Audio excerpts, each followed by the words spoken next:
महाराष्ट्र माझा 24 digital news channel. 2026 नंतर भारतात लोकसभा फेररचना होणार आहे. त्यामुळे देशाचं राजकारण पूर्णपणे बदलू शकतं. आपण पाहताय महाराष्ट्र माझा 24 डिजिटल न्यूज चॅनल. मी प्रशांत देशमुख.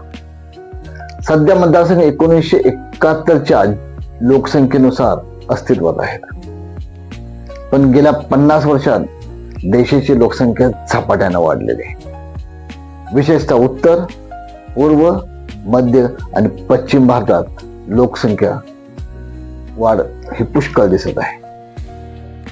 म्हणून डिलिमिटेशन कमिशन अस्तित्वात येऊन मतदारसंघाची पुन्हा मान्य होऊ शकते. जिथे लोकसंख्या जास्त उत्तर, मध्य, पूर्व आणि पश्चिम भारतात तिथे प्रतिनिधित्व वाढू शकते. पण दक्षिण भारत जिथे लोकसंख्या नियंत्रणात आहे व चांगली आहे तिथे वाढ तुलनेने कमी आहे. त्यामुळे तिथे प्रतिनिधित्व कमी मिळू शकतं. पण हा मुद्दा संपूर्ण भारत वर्सेस दक्षिण असा होऊ शकतो. आता राजकीय परिणाम काय होऊ शकतात? ज्या भागात सध्या काही पक्ष मजबूत आहेत तिथे सीट वाढल्या तर त्याचा फायदा सत्ताधारी पक्षाला होऊ शकतो.